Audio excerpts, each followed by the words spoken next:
everyone. Ashton Tulip Campbell here, integration specialist and inclusivity coach, offering all-encompassing coaching for the inclusivity of your unique soulscape. I am here with my wonderful friend, Adam Sanchez.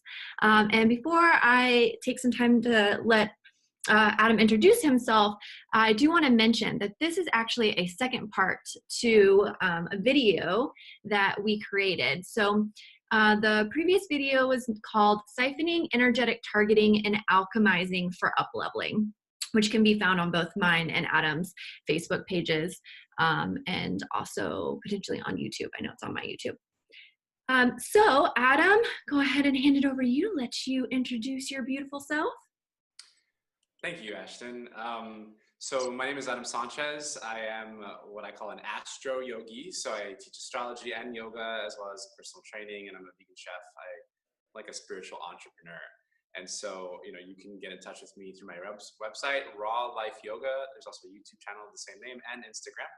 And Ashton and I are really delighted to be sharing this second part video with you today about siphoning, targeting, and alchemically transforming that into up-leveling, right? Or how those things can all interconnect. So thank you so much for having me here today on the video, Ashton. I'm excited to work with you again. Yeah, it's always such a pleasure, Adam. So today we're going to be talking about what it is to be in a state of regenerative life force. Also, how to optimize this, really what it is like to be experienced, and why it is important. If you see this little light, it's because of my ring light. It's super annoying, but we'll get over it. Okay, so life force. So think about how people are drawn to a pregnant woman's belly, right? They want to touch it. Ooh. It's because it's of creation. And it is of life force. There's life force energy beaming, such as a baby, right? When we look at a baby, what we're seeing, whether we recognize it consciously or not, is this life force, because babies have just come from the divine and now they're here in the physical. And so they're in this optimal space of life force. And I also want to point out how we reflect that back to the baby, right? So when you look at a baby, unless you're a total psychopath, you're looking at them with loving eyes, right? You're like, oh my gosh, this beautiful, pure being of life and creation. So it's like we're seeing the God and goddess of the baby, the divinity of the baby. And that is really just like an innate intelligence of our own to acknowledge life force. And so, Adam, I'm wondering if you have any thoughts on that, like how you've experienced life force or any relationship that you have there. Yeah, it's I connect it with the chakra system, or the human energetic system. Some people call it the aura. It's a little bit complex, but it's pretty simple in the sense that it works directly with this life force. And in Chinese medicine, even they call it the qi or the qi. And so it's a real phenomenon. It's ancient in its awareness, or the awareness that humans have had of it.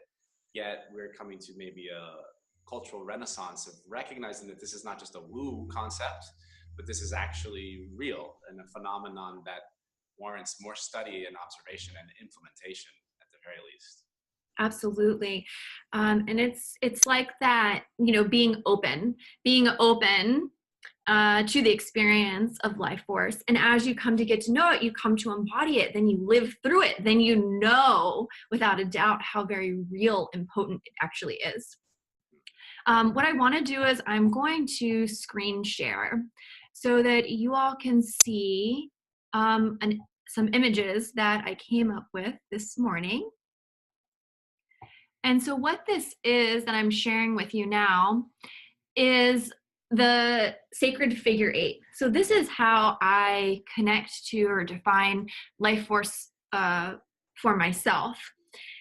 This sacred figure 8, and I feel it, I feel it and I experience it in my body, and that being regenerative in its own nature, creating an ecology right?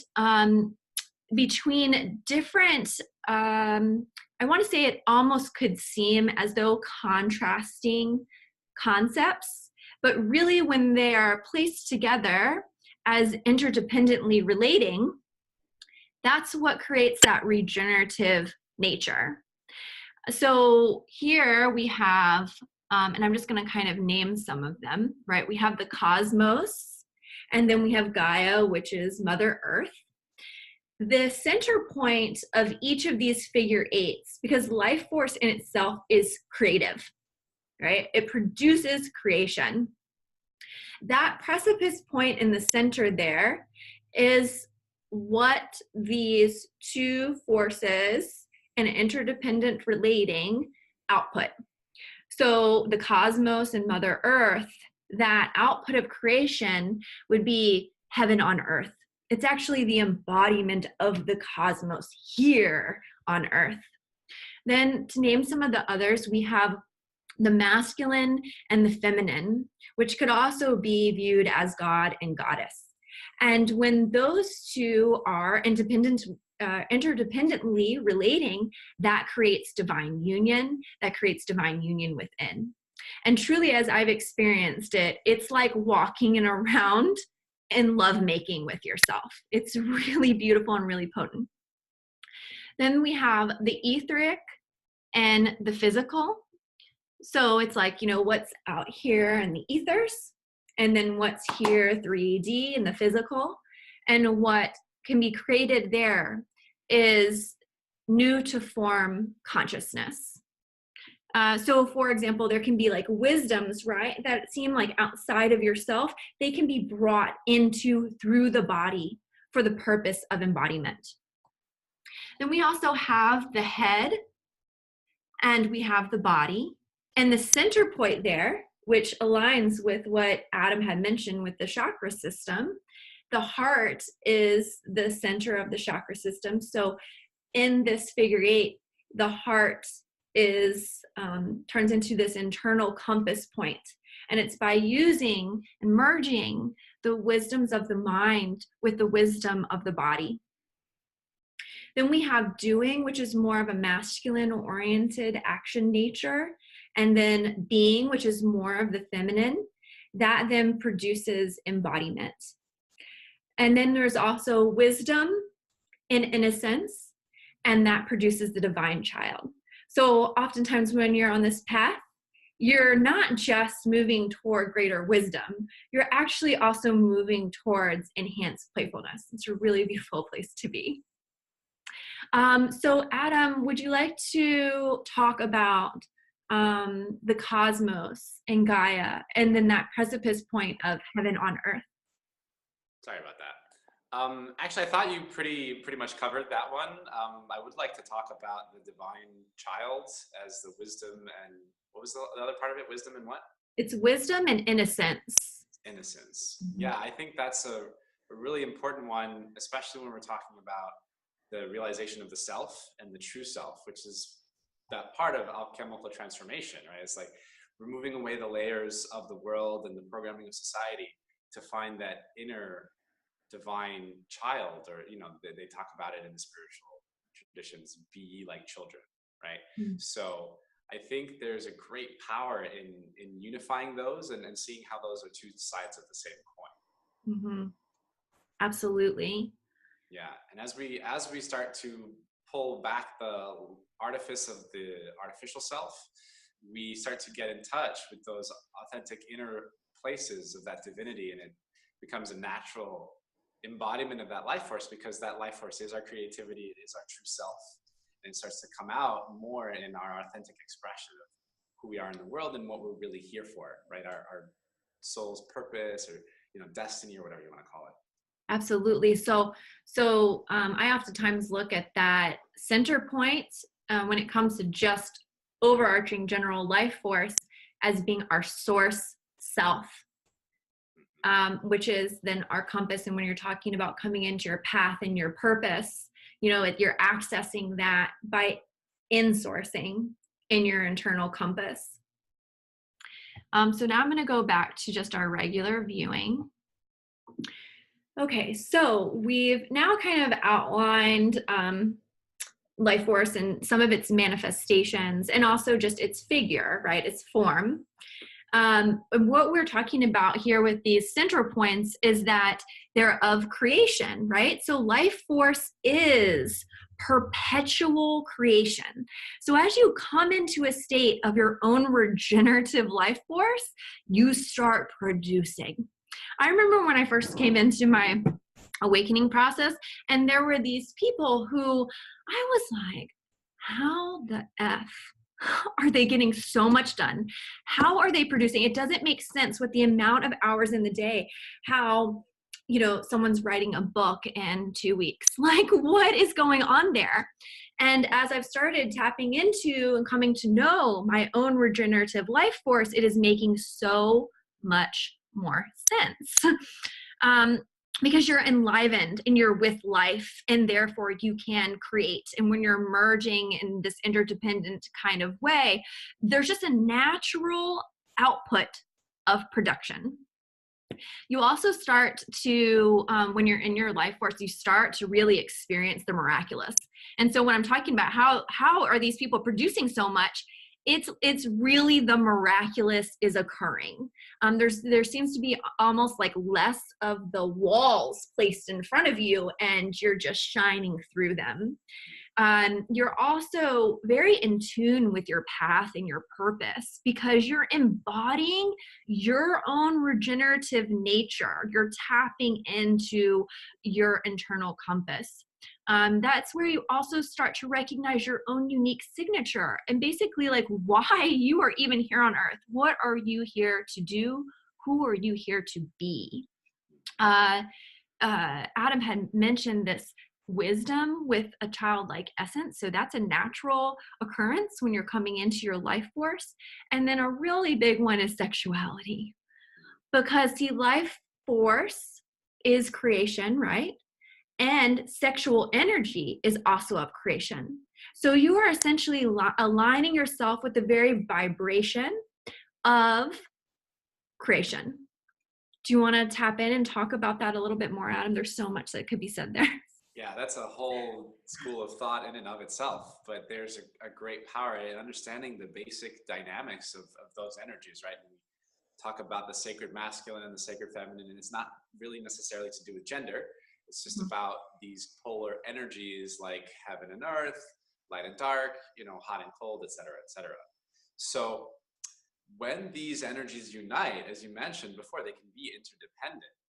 And when they become interdependent, that is when they become strongest. That's when they feed themselves, right? That's what the divine union is about, right? That synergistic, it's almost like a dynamo or free energy device, right? It's just getting more powerful as it goes along, breaking all the laws of thermodynamics, right? So there is a miracle in that because we are not relating to it in that way, so we don't really understand it. The miraculous doesn't have to be incomprehensible, but usually it is, and that's why we would call it a miracle, right? It's like we just didn't understand that was the way things worked, or that there was a possibility there. So in the case of sexuality, human sexuality and children, that creative life force is present in every step of that process in a different expression. In our own bodies, it's present as the hormones that create the excitement that make us want to connect with the other. And then in the experience of that union, it reflects itself in a different way. And then the manifestation of that union as a child, right? And then that child itself is a whole new palette of creation, right? Children are the most creative. They don't have all those walls that you talked about because they are embodying that creative essence. They're so close to it. They're so close to that source. So we can ourselves be like children in that sense of staying in touch with or re-accessing those creative energies within us, as also known as the life force, right? It's the same thing. It doesn't matter what you want to call it. In yoga, they would call it the kundalini energy, or it's again the sexual energy, it's the life force energy. So whatever name you want to put on it, the phenomenon is real and it's extremely powerful. And as we start to relate to it and our own essence as powerful, that inner life force, we can undergo what many would call miraculous transformation, right? So what does that look like? What does it have to do with? Well, it has to do with doing the alchemical upleveling, right? Cutting off the siphoning cords of the external world that remove us from that inner source, that, you know, embodied creative energy. And there's a lot of different ways to do that. There's embodiment practices, exercise, meditation, yoga are really excellent ways. I'm a huge fan of sacred sexuality practices. And I think that that's really important in our current day and age, because as much as sexual liberation is important, because we've been programmed with guilt and things like to feel bad about this life force, there is a great power and a responsibility that comes with that power regarding this energy. And as we start to hone and master that power within us, we can really start to consciously access those miracles, right? Because we understand the nature and the mechanism of the miraculous. It's like, actually, it's not coming from out there.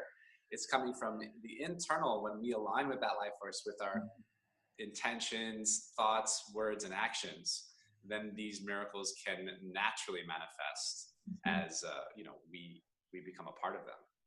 Beautifully put, Adam. Beautifully put. I love it.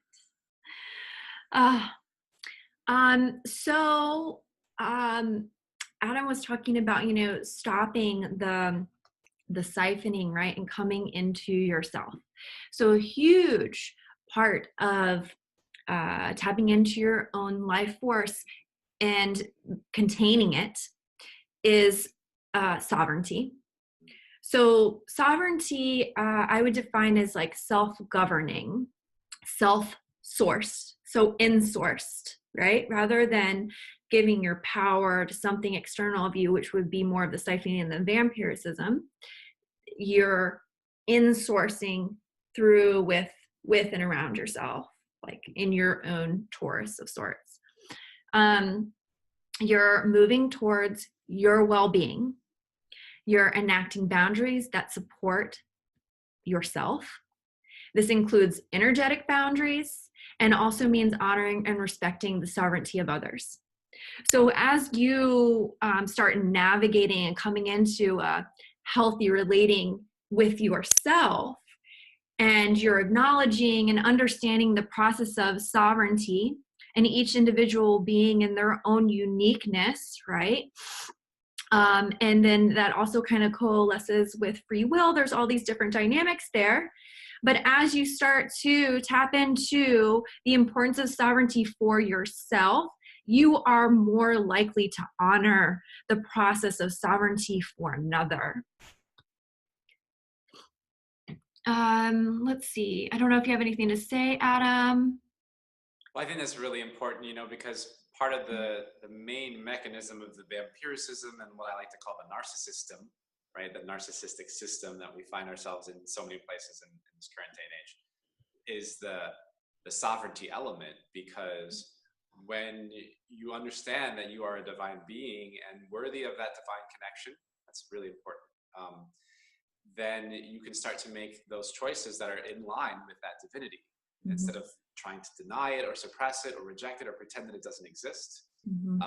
So actually coming into that sovereignty, allowing yourself that sovereign space, allowing yourself your own divinity, gives other people access to the same thing, because then you're also enabled to allow others that same thing, just as you said, Ashton. So there's a great power that comes from that sovereignty. I also like to call it self-love sometimes, right? Because we're, I think, inundated with unworthiness programs from the narcissism, that we don't necessarily consciously remember all the time that we are divine creator beings that are fully worthy of love and forgiveness and growth and evolution, spiritually, physically, otherwise.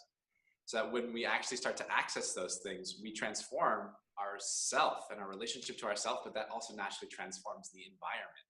And that's when our real spiritual power and leverage comes in, right? Because you can't change anyone else. You can change yourself, and change not in the sense that you're bad or wrong and you need to change, but change in the sense that you actually change the illusion you had of yourself, return to the source of the truth of yourself, and embrace and embody that. Then it creates a freedom that is sovereign, right? You're embodied in yourself, and no one else is going to try and control and manipulate or dominate you, in the sense that you won't allow it, because you know that you're worth that sovereign space, and they don't have that right or ability to compromise that. Mhm. So it's about actually claiming our spiritual liberation and evolution.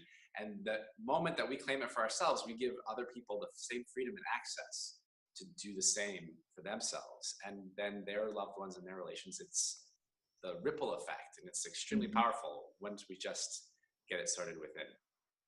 Yes, it's that claiming your space, staking your claim in your own sovereignty, which means that you are not going to impede upon another's sovereignty, because you're really taking yourself out of the dynamics purely by just understanding what it is to be in-sourced.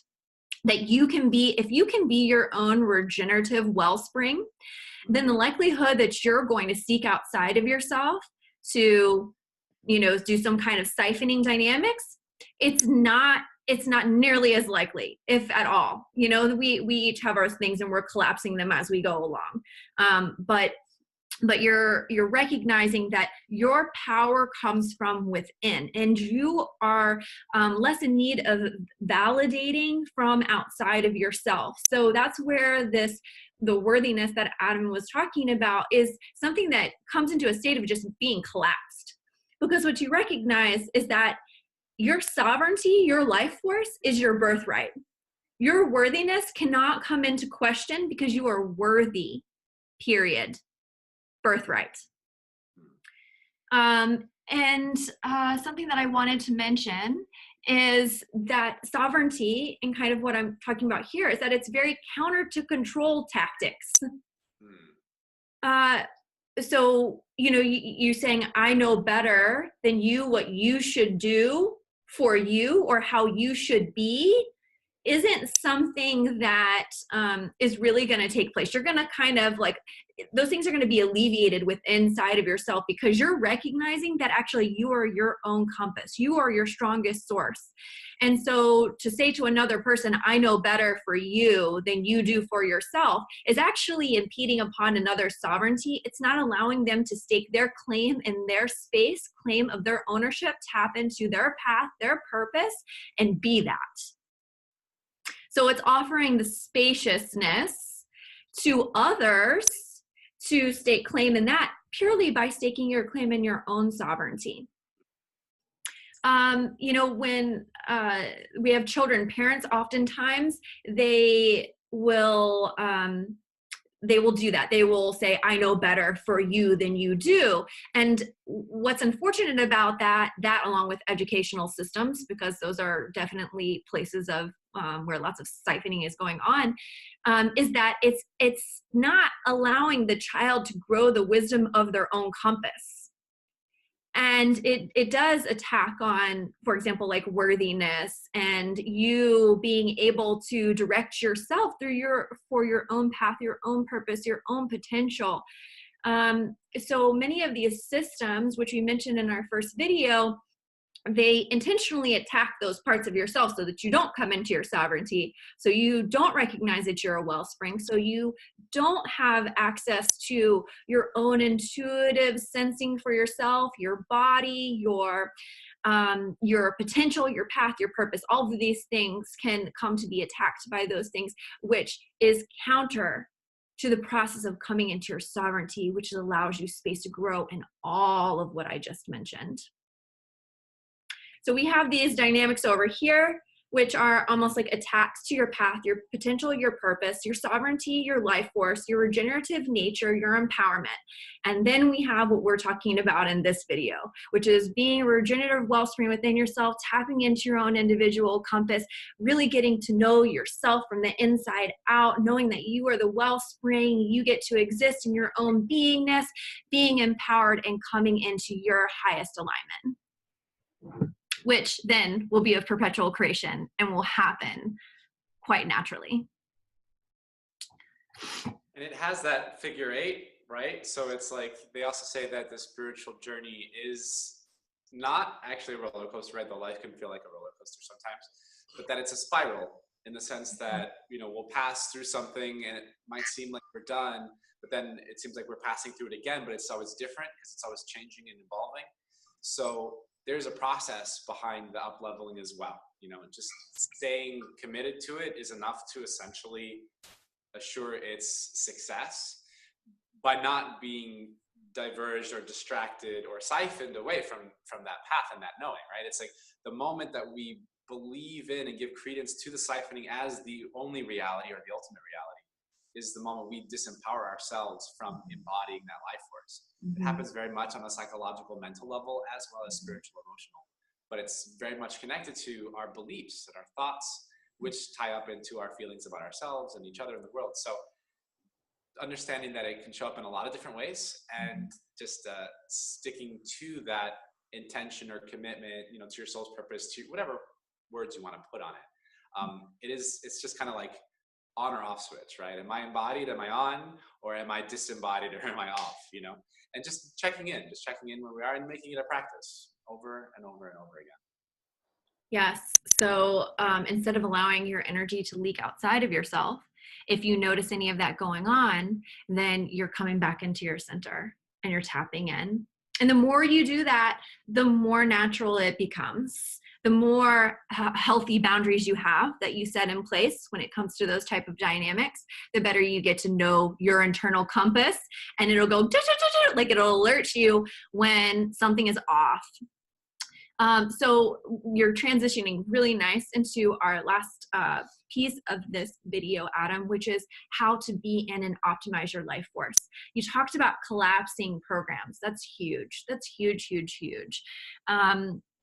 So it's also, I name it face your demons, because those demons will be embedded into the programming that keep the dynamics in play that allow for your life force to be siphoned outside of yourself. Or it's basically like signing a contract, whether conscious or unconscious, to give over your own life force. So, selling your soul to the devil, right? Right. And so something that I came to do and put into practice regularly is, I would say very powerfully in my fire, I nullify any and all contracts that do not serve my highest good, whether conscious or unconscious. Like, it's just laying it down. Anna was talking about really committing, right? And there's a level of devotion in your own rituals and your own practices that can be put into place in order to maintain that commitment. Because it's one thing to understand, right? It's one thing to understand that these dynamics are going on and how life force works. It's another thing to put it into practical application with regularity. And that's how you're going to increase the flow of the figure eight.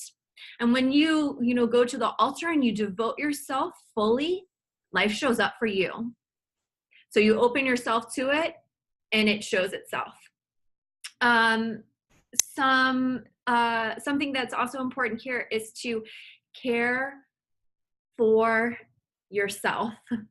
So when I say that, it's not to be confused with self-care practices, not to say that those can't help you increase your life force, because they can and do.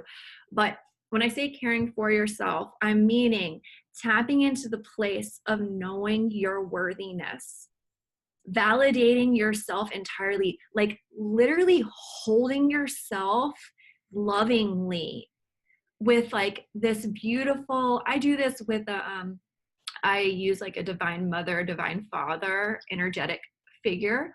So that figure eight kind of happening for me as almost my child self, being nourished by the mother and protected and having a safe space held by the father.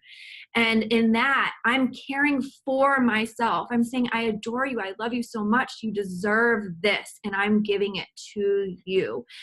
Why I'm saying caring for yourself is because codependency dynamics will say caretake. And when you're constantly give, it doesn't allow you to be in a state of regenerative life force. It's like giving from an empty spring to others. And so coming back to that space of caring for yourself is a very powerful practice in enlivening your life force. I could continue on, but if you want to say anything, Adam, I want to give you space to Yeah, I talk. love that so much that I feel compelled to, because self-love has been the pivotal practice for me on my journey. There's so many different practices I enjoy doing a variety, but that one All is, those I think, tools. We collect those tools. yeah, absolutely. And I love having a variety of tools, because I think sometimes some tools work really well in certain situations and other times other tools work better. But with the self-love piece and the way you put it, caring for yourself, it's good to use different languages and perspectives, because even the term self-love or loving yourself can be far out for people. It's even so far out of their concept of reality, because we aren't necessarily taught this in most cases, that it's like, whoa, what does that even mean? And in actual practice and practicality, I'd like to put it simple terms, compassion for the self, right? Because people hear that term compassion a lot. They kind of have a decent idea of what it is, but very rarely do people ever consider the benefit of having compassion for the self, right? It seems to be externalized in so many ways. Mm-hmm. So understanding that, yes, that compassion and care for the self, or understanding that inner worthiness, understanding that we are worthy of that love without the external need for it, that it can actually come from within to within and create a sort of inner figure eight, is, in my experience, one of the most powerfully transformative things that we humans can do for ourselves as well as for others. Because as we start to love ourselves, again, we talked about this before, it affects the outside holographically. So self-love, caring for the self, if you were to do nothing else but just that, the whole world could change. Hugely powerful. Yeah. And, I'm so happy that you mentioned how it could be easy for us to have compassion toward another, but then turning it internally seems so foreign. So I just want to mention here, for anyone who's having difficulties with that, begin with the feeling of care for something or someone else outside of yourself. Pull it into your body and into your breath, and then turn it into yourself. So if it's feeling really foreign to do that for yourself, start where you're most comfortable and you're most used to it, and then turn it into yourself internally. And that experience is something that only you can experience for yourself, which is so beautiful. It's so beautiful. It's something that's so sacred that it's only something that you and you can experience for you. So some other ways to increase your life force is to reattach your head to your body, to your heart. So you combine the wisdom of the mind to the wisdom of the body, which has really been, many of us have gone through a process, nearly everyone has gone through a process of becoming disembodied. It was a severing of ancient feminine wisdom that was very intentional. And as you come into a place of not doing, but being, right? As you come into a place of being, you can be in and with your body, and your body will speak its wisdoms, and it has a lot to offer. When you do that, you then have this centered place in your heart where your heart comes alive by merging the wisdoms of both. And that was something that when we shared the sacred figure eights, it was one of the sacred figure eights there. So that is another way to create that regenerative process within yourself. Claim your life force as your birthright. I literally do this every single day in my daily ritual because it is my birthright. I get to glow with all of my life force at my highest potential because it is my birthright.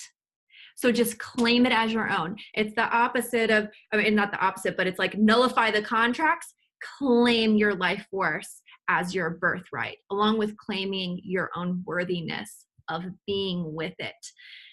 Because when you start to come into this regenerative space of life force and you really start embodying that, it can be really overwhelming.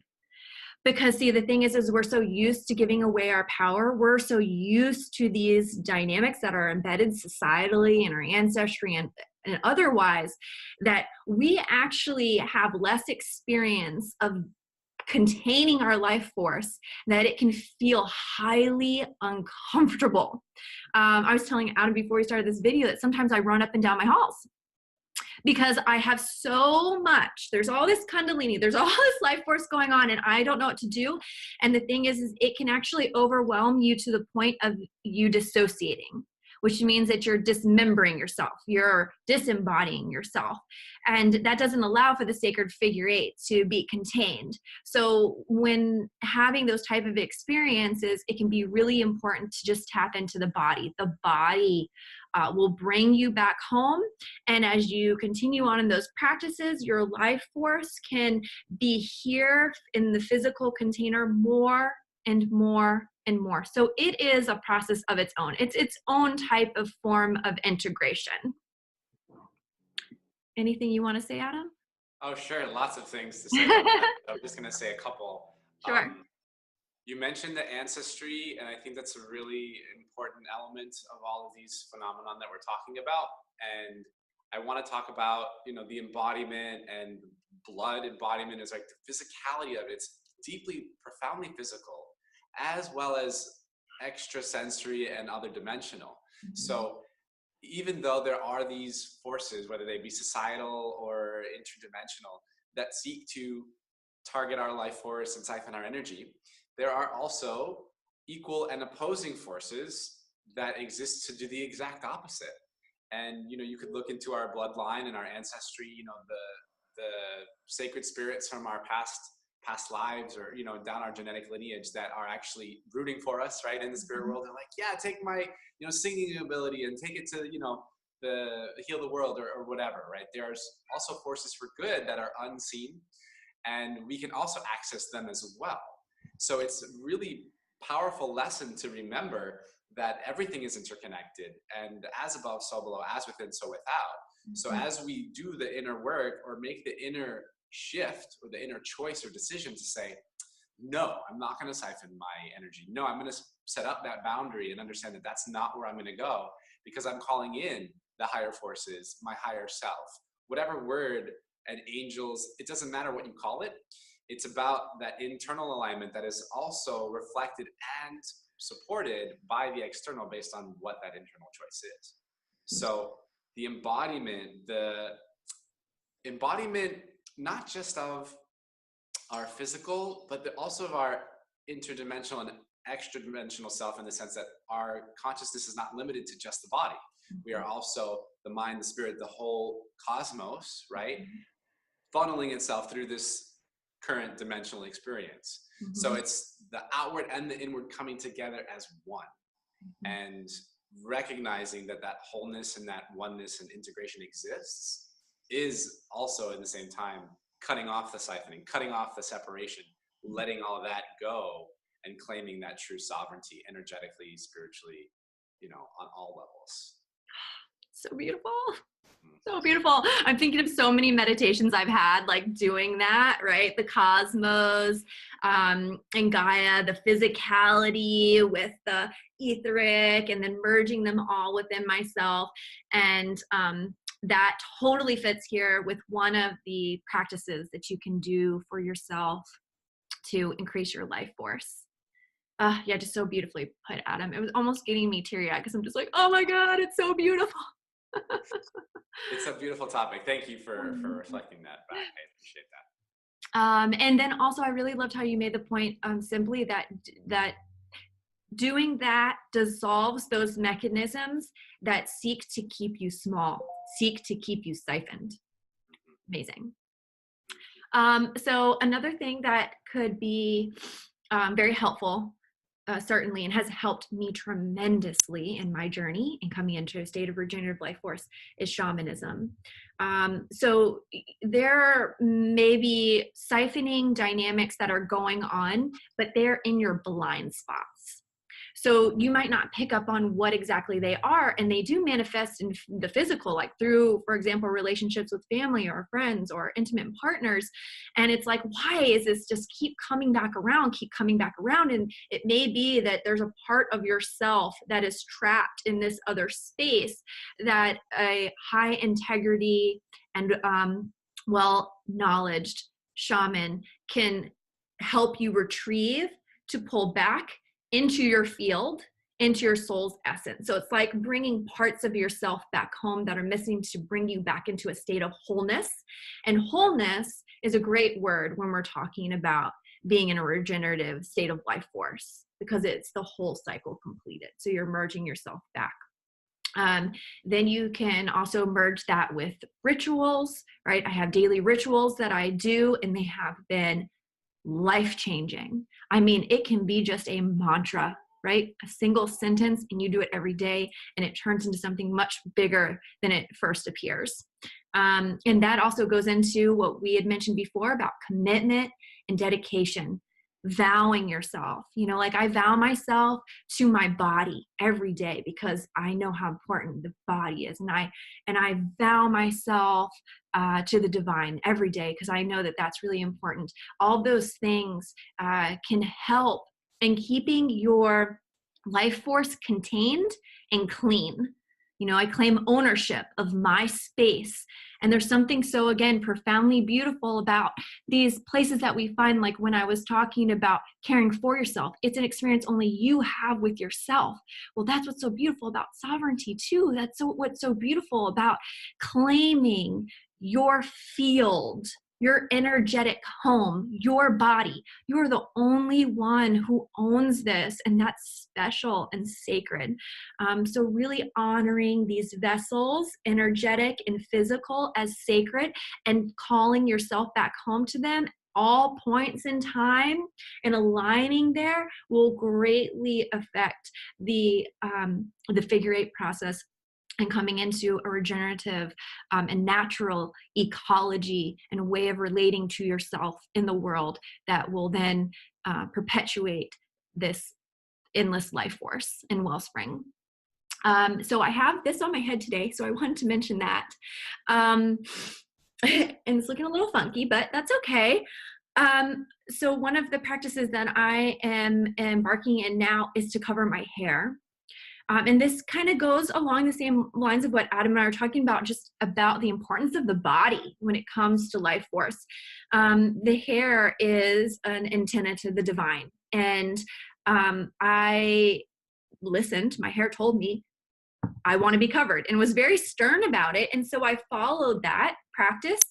And in covering my hair, I had no idea until I did that, because it's all retrospect, right? How much was actually leaking and being siphoned from my hair. So I did my first 24 hours of having my hair covered, and the moment I took my hair down, I was having mass Kundalini activations and just flowing. Well, I mean, with the power that was beyond me, to the point, again, where I was having to be very physical to be able to contain it all. So doing even practices that seem minuscule, they seem very simple, can absolutely add to being with this beautiful regenerative nature of life force. Is there anything you want to add in here? Because I feel like I've been talking for a little bit, Adam. Yeah, I think we pretty much covered everything for today. Mm-hmm. I do want to mention one last thing about the body, and in terms of the work that I do with my clients, and how important it is to be aware of those energetic siphonings related to the body. And we did talk about the sexual energy and life force before. And so one of the strongest practices, or longest practices, that I found is most powerful, one of the most powerful as a man, is saving the sexual energy in the body and not expending it or spending it, without second thought, because there's a great power that is, in a sense, associated with those energies and those fluids. And so I highly recommend tantric celibacy as a practice for men, especially for women too. I find a lot of women naturally do it, honestly. And that's something that, I'd be happy to guide anyone who has any questions about. I also do spiritual counseling sessions over the phone and Skype. So if you have any more questions, feel free to check out my website. It's rawlifeyoga.com. I know Ashton is also offering some really amazing deals and, working with her amazing clients and doing some really soul expanding work. And we're actually planning on doing a video series together in the near future. So I'll let Ashton talk more about all of that. Yeah, so Adam and I are working toward creating a workshop group-like experience, but that would be through an online form that would be about shifting into sacred sexuality, which has so much interconnectedness with this very video and life force. Also, just as Adam had mentioned, we're trying to get all this information into a video is very challenging. There's a lot, right? So we're giving you just little bits. So please do, if you are interested in anything that we talked about in this video and you feel so inclined, you're resonant or resonating with either me or Adam or both, just contact us because we do both offer individual work. And so if someone's wanting to go a little bit deeper, we're both here to support you in doing so. Yeah. Perfectly said. Bless you, Ashton Campbell. I love your work and I love what you're doing and bringing to the collective. So you honor me by sharing that with me in this video today. And I really look forward to working with you again in the future. You're a joy and a delight. I love you so much, Adam. I love you so much. And I also love what we create together. It's really amazing. So more of this is totally in our future. Absolutely. Thank you everyone who has taken the time to watch this video. And if you haven't checked out the first one, please take some time to check that out if so interested. Just feel very blessed. So blessed to have this beautiful community that is taking this time to spend with us and the things that we are really passionate about and the things that we're wanting to create and we are creating. So just thank you so much. Feel very blessed to be here with Adam today, to spend this time with him, and then also to share our expertise with the world. Thank you so much, everyone, for watching. Stay tuned for more great content and the highest good for all. To the highest.